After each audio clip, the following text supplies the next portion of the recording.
السلام علیکم. میں برمنگھم سے بات کر رہا تھا. پیر صاحب سے کویشچن کرنا تھا.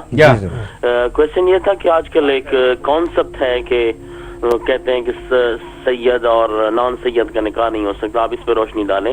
اور اس کے علاوہ ڈی ایم ڈیجیٹل پہ اندر کئی پروگرام ہم دیکھتے ہیں.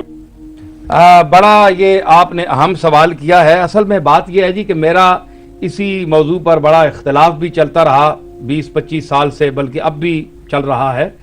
تو ایک شرف نسب محمد صلی اللہ علیہ وسلم ہے، جو سادات کا شرف ہے، اس میں کوئی ان کا شریک نہیں ہے. وہ اللہ تعالیٰ صفات کی حیثیت سے بھی اللہ عطا فرمائے، صرف خون کی حیثیت نہیں بلکہ حسب اور نسب کی وجہ سے بھی.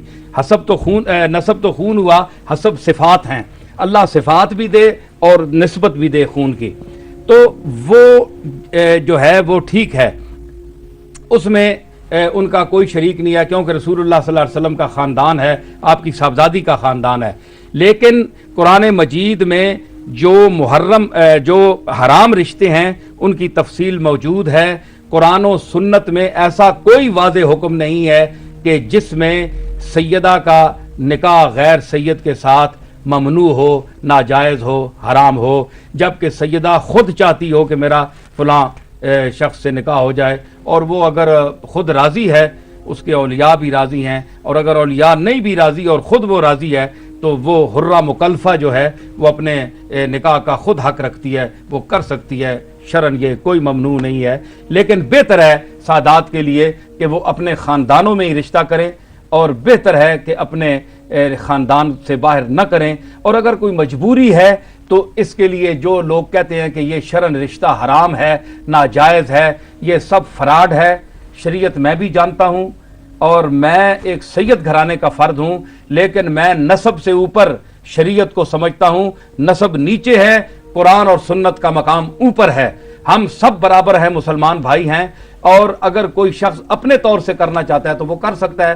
لیکن پھر بھی میں عرض کروں گا کہ اگر سادات کو، سیدات کو، سید زادیوں کو رشتہ مل سکتا ہے اپنے خاندان میں تو بہتر ہے وہاں کریں، اور اگر نہیں تو جہاں وہ چاہیں، ان کی مرضی ہے، وہ کر سکتی ہیں. وہ نسب ثابت ہوگا، حلال ہوگا، اور نکاح جائز ہوگا. اور جو پھر یہ گزارش بھی ہے کہ جو حضرات سادات اس وجہ سے اپنے رشتے جوان بٹھائے رکھتے ہیں، اپنی بیٹیاں بٹھائے رکھتے ہیں کہ جناب ہمیں رشتہ کوئی نہیں مل رہا، ہم کیا کریں، ہم سید گھرانہ کوئی ہے نہیں، باہر ناجائز ہے، ان کا نکاح ہو نہیں سکتا، تو یہ غلط بات ہے.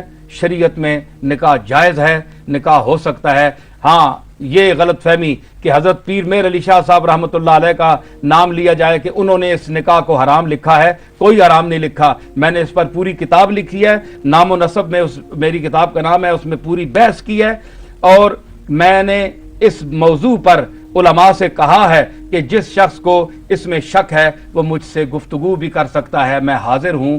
ٹی وی پر کر سکتا ہے، ویسے بیٹھ کے کر سکتا ہے، جس کو اختلاف ہے وہ کر سکتا ہے. اور اپنی جگہ بیٹھ کر اعتراض کرنے کا اور پھونک اور غصہ چڑھانے کا فائدہ کوئی نہیں ہے. تو پیر میر علی شاہ صاحب نے جو فتویٰ دیا تھا وہ اغوا کا کیس تھا. مغویہ جو ہے وہ تو کسی وجہ سے نہیں ہو سکتا کہ کسی کی لڑکی کو آپ گھسیٹ کے لے جائیں، تو یہ تو توہین ہے ان کی. تو پیر صاحب کا جو فتویٰ ہے وہ ایک مخصوص استفتاء کی صورت میں ہے، وہ مطلق حکم نہیں ہے کہ شریعت کا کہ جناب ان کے رشتے ہی ناجائز ہے، بار دے نہیں سکتا. تو اگر یہ بات ہے تو پھر آپ دیکھیں گے کہ ہماری امت مسلمہ میں اتنے اتنے بڑے اکابر کے جو رشتے ہیں، اتنے اتنے اولیاء اللہ جو پیدا ہوئے ہیں، تو ان کی جو مائیں ہیں وہ سیدہ ہیں، سید زادیاں ہیں، اور ان کے باپ جو ہیں وہ سید نہیں ہیں.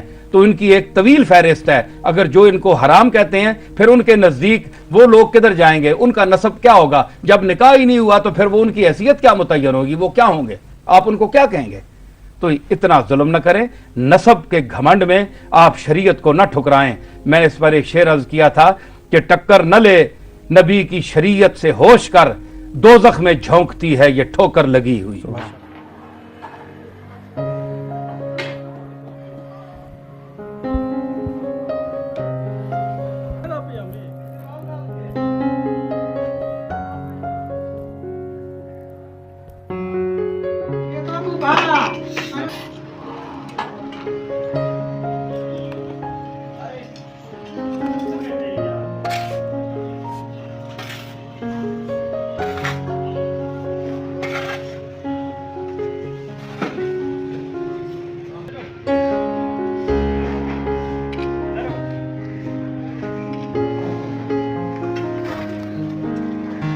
ہیں.